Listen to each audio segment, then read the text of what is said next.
aí, galerinha, terceira maneira da gente deslocar o equilíbrio químico, mexendo com a pressão. A gente já vai começar deixando claro uma coisa importantíssima.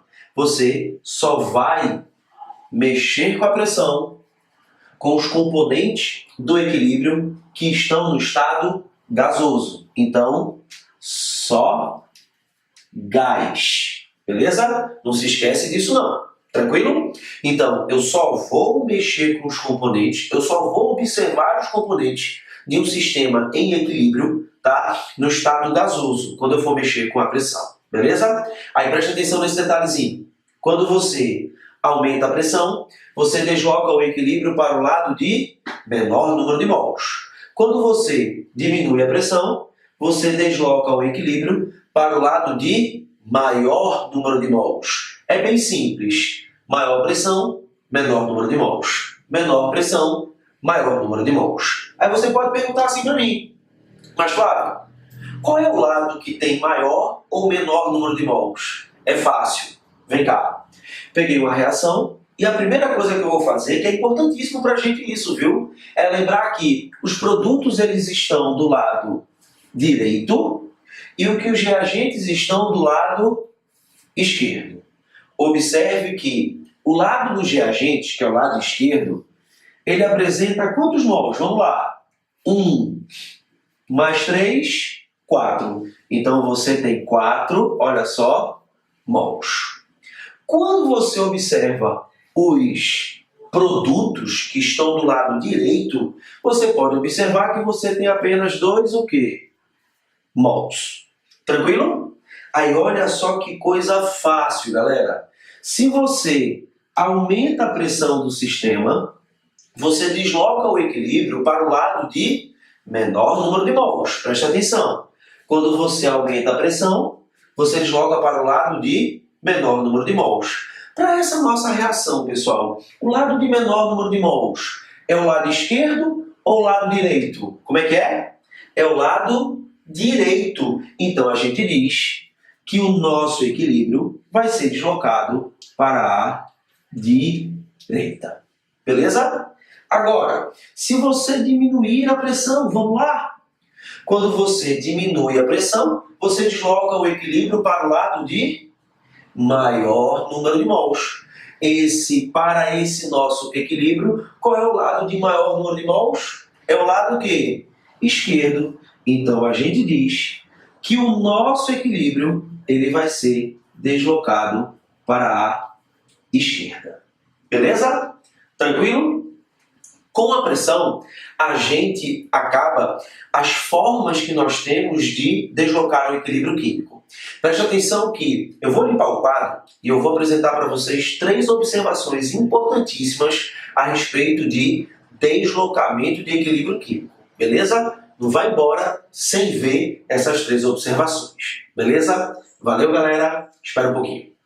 Bem, galera, vamos terminar essa parte de deslocamento de equilíbrio químico com 3 observações. Nesse trecho, eu vou trabalhar com 2 observaçõezinhas importantíssimas em relação à pressão. Beleza? Vem comigo. Olha só, eu tenho aqui um sistema que está em equilíbrio, presta bem atenção. Eu tenho carbono mais oxigênio produzindo CO2. Presta atenção. Tenho 1 mol de carbono, 1 mol de oxigênio, 1 mol de CO2. Turma, quero fazer uma pergunta para você bem simples agora, tá? Presta atenção. Para que lado esse equilíbrio vai se deslocar quando eu aumentar a pressão do sistema? Vamos lá. Se eu aumento a pressão do sistema, esse equilíbrio vai se deslocar para que lado? Vamos lá? Peraí. Você pensou assim, Flávio, se eu aumento a pressão do sistema, eu vou deslocar para o lado de menor número de mols. Perfeito. Gente, qual é o lado de menor número de mols? Cuidado. Como? É o lado quê? É o lado direito. Muito bem. Aí você responderia assim para mim, Flávio, então significa dizer que se eu aumento a pressão, eu desloco esse meu equilíbrio para a direita. Beleza? Não. Flávio, por que não? Porque, turma, a gente tem que prestar muita atenção. Lembra que eu falei para você que você só iria observar a pressão nos reagentes ou produtos o quê? Gasosos, gente. E repara que aqui você tem o carbono o quê? Sólido. Então esse carbono sólido, ele o quê? Não participa da reação quando você vai mexer com a variação da pressão. Então você pode observar que para essa reação eu tenho 1 mol do lado dos reagentes e eu tenho, olha só, 1 mol do lado dos produtos. Eita, não existe lado que tenha o quê? Maior ou menor número de mols. Então isso aqui é um exemplo de uma reação que não vai sofrer variação nenhuma com aumento ou diminuição da pressão. Então, se eu aumentar a pressão, olha só, ou eu diminuir a pressão, o equilíbrio é exatamente isso. O equilíbrio, olha, o equilíbrio não vai ser deslocado. Não será deslocado. Pronto. Aí você fala assim para mim, Flávio, e quando eu sei que o meu equilíbrio não vai ser deslocado mexendo com a pressão? Bem simples. Quando o número de mols dos reagentes for igual ao número de mols dos produtos, como você tem aqui, ó, 1 mol, o equilíbrio ele não vai ser deslocado com o aumento ou diminuição da pressão. Beleza? Tranquilo nossa primeira observação? Então vamos para a segunda. Essa segunda é uma observaçãozinha mais delicada. Presta bem atenção. Veja que eu dei para você, pessoal, a mesma reação da observação 1. Só que agora eu vou fazer uma outra pergunta. Presta bem atenção.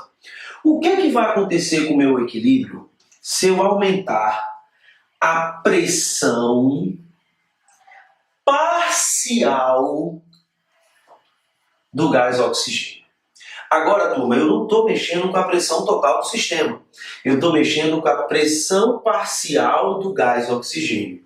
Meu equilíbrio vai ser deslocado para a direita, meu equilíbrio vai ser deslocado para a esquerda ou o meu equilíbrio não será deslocado? Me diz aí. Hein? O equilíbrio não será deslocado? Turma, presta atenção agora, tá? Por quê? Porque eu não estou mexendo com a pressão total do sistema. Eu estou mexendo com a pressão que? Parcial. E a pressão parcial de quem? Do O2. Para que a gente possa entender o que vai acontecer com esse meu sistema em equilíbrio, eu vou recorrer ao estudo dos gases. Lá no estudo dos gases, nós aprendemos uma equação, que foi o PV igual a NRT, a famosa equação de Clapeyron, que eu gosto sempre de dizer para os meus alunos presencialmente. Por vocês, nunca rezei tanto. Isso é uma verdade, viu? A gente reza demais para que vocês se deem muito bem em qualquer prova que vocês vão fazer. Então, pessoal, PV igual a NRT. Presta bem atenção. A pressão parcial do oxigênio vezes o volume em que o oxigênio está é igual ao número de mols do gás oxigênio, RT. Lembrando que RT, R é a constante universal dos gases e T é a temperatura sempre em Kelvin. Olha só o que eu vou fazer, pessoal. Eu vou pegar esse volume e eu vou passar para aqui para baixo. Aí eu vou ficar com isso, ó. Presta atenção. Pressão parcial do gás oxigênio é igual ao número de mols do gás oxigênio dividido pelo volume, RT. Gente, número de mols dividido pelo volume, o volume em litros, é uma concentração. Número de mols dividido pelo volume em litros é uma concentração que a gente conhece como, olha só, concentração em quantidade de matéria. É a molaridade. Então eu posso dizer que a pressão parcial do gás oxigênio vai ser igual à concentração do gás oxigênio RT. Onde é que eu quero chegar? Eu quero chegar e concluir com você que pressão parcial e concentração são grandezas o quê? Diretamente proporcionais. Ou seja, se você aumenta a pressão parcial, você está aumentando a concentração. Resumindo, aumentar a pressão parcial é a mesma coisa de aumentar a concentração. Se é a mesma coisa de aumentar a concentração, galera, então significa dizer que você vai utilizar a regra do bote e tira. Então, quando você aumenta a pressão parcial do O2, é a mesma coisa de você estar aumentando, olha só, a concentração de O2. Quando você aumenta a concentração de O2, você desloca o equilíbrio para o lado oposto. Quem lembra? Concentração é aquela velha regra do bota e tira. Quando você bota, lado contrário. Quando você tira, mesmo lado. Então, aumentar a concentração é botar O2. Se eu estou botando O2, eu estou deslocando para o lado contrário dele. E o lado contrário é o lado quê? Direito. Então, quando eu aumento a pressão parcial do gás oxigênio, eu estou deslocando o meu equilíbrio para a direita, porque é a mesma coisa de estar o quê? De estar aumentando a concentração do gás oxigênio.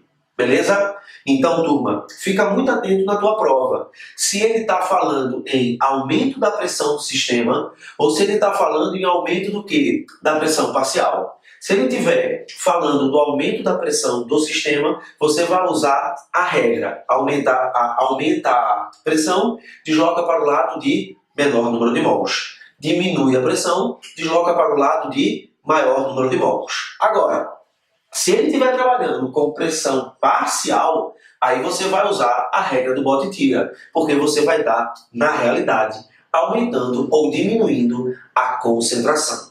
Beleza? Vamos para a nossa última observação para a gente poder terminar deslocamento de equilíbrio químico. Essa última observação a gente vai fechar com chave de ouro, porque é uma observação que sempre está no Enem e sempre está em qualquer prova dos vestibulares do Brasil. Beleza? Deixa eu apagar o quadro que já já a gente volta. Valeu! Bora, galerinha! Última observação. Essa é cara de Enem. Essa é importantíssima para a gente. Que o equilíbrio ele pode ser deslocado a partir da presença de um íon que não é comum ao sistema em equilíbrio químico. A gente chama isso de efeito do íon não comum. Vem cá, olha só, pessoal. Aqui eu tenho a estrutura da hidroxiapatita. Aí você fala assim para mim, Flávio, o que é isso? Turma, a hidroxiapatita é o mineral que reveste o esmalte dos nossos dentes. Os nossos dentes, eles são revestidos por um mineral e esse mineral, ele é composto dessa substância, hidroxiapatita. Uma coisa importantíssima que a gente já tem que falar sobre a hidroxiapatita é que tem muito aluno que quando vê esse OH aqui, associa a hidroxiapatita a uma base, a um hidróxido. Só que não é. A hidroxiapatita, ela é um sal. A hidroxiapatita é um sal, é um hidroxissal. A hidroxiapatita, quando ela está na nossa boca, ela sofre um processo chamado de desmineralização dentária. A hidroxiapatita é um mineral, é um sal, e como todo sal em meio aquoso, ele se dissocia. A hidroxiapatita se dissocia nos íons formadores da hidroxiapatita. Esse processo, pessoal, essa reação acontecendo nesse sentido, que é o sentido direto, a gente chama de desmineralização dentária. Quando a hidroxiapatita ela se dissocia, esses íons eles podem se organizar novamente e formar novamente o agregado iônico da hidroxiapatita. Quando isso acontece, existe aí um equilíbrio que a gente chama de equilíbrio iônico, beleza? Mas presta bem atenção que uma coisa importantíssima, quando a reação acontece no sentido direto, a gente diz que está acontecendo a desmineralização da hidroxiapatita. A gente fala que a hidroxiapatita está sendo destruída. Veja que a forma iônica agregada da hidroxiapatita, quando o equilíbrio caminha para a direita, ele vai sendo o quê? Destruído. Por isso que a gente chama esse processo de desmineralização dentária. A reação inversa, que é quando os íons formam, né, o agregado, a gente chama de mineralização dentária. Gente, essa desmineralização, essa mineralização, ela pode acontecer mais rapidamente caso esse equilíbrio seja perturbado. Por exemplo, quando a gente consome um refrigerante, olha só, refrigerante.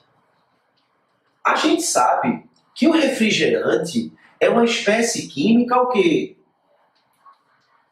Ácida. Então o refrigerante, ele apresenta íons o quê? H+. Todo mundo sabe que os refrigerantes, eles são misturas, e essas misturas, elas apresentam uma elevada acidez, ou seja, essas misturas apresentam uma elevada concentração de íons o quê? H+. Turma, eu gosto de dizer que os íons H+, e os íons OH-, eles são o quê? Os namoradinhos da química. Ou seja, eles não podem aparecer juntos no mesmo sistema. Flávio, por quê? Porque se esses dois íons eles aparecerem juntos no mesmo sistema, esses dois íons eles vão reagir. O H+ vai reagir com o OH- para produzir o quê? Água. Então, se eu coloco nesse meu sistema em equilíbrio H+, ou seja, se eu consumo muitas comidas ou bebidas ácidas, eu estou fazendo com que o H+ do ácido reaja, consuma o quê? O OH-. Eu estou fazendo com que a concentração de OH- o quê? Diminua. Se a concentração de OH- diminui, gente, eu estou deslocando o equilíbrio para o mesmo lado. Ou seja, eu estou deslocando o meu equilíbrio para a direita. Eu estou deslocando o meu equilíbrio para o processo de desmineralização. Ou seja, eu estou destruindo a hidroxiapatita. Se a hidroxiapatita ela é destruída, eu deixo o quê? Eu deixo espaço para os micro-organismos patogênicos atacarem os meus dentes. E é justamente a partir daí que começam a surgir o quê? As cáries. Repara, esse equilíbrio, gente, ele foi deslocado pela presença de um íon que não era o quê? Que não era comum ao sistema. Ou seja, eu coloquei esse íon não era comum ao equilíbrio e fez com que o meu equilíbrio ele sofresse esse deslocamento. Por isso que a gente chama essa observação aqui de efeito do íon não comum. Ou seja, um íon não comum ao sistema em equilíbrio pode deslocá-lo. Beleza? Com essa observação, a gente termina a nossa aula de deslocamento de equilíbrio químico. Beleza? Um forte abraço para vocês. Tchau!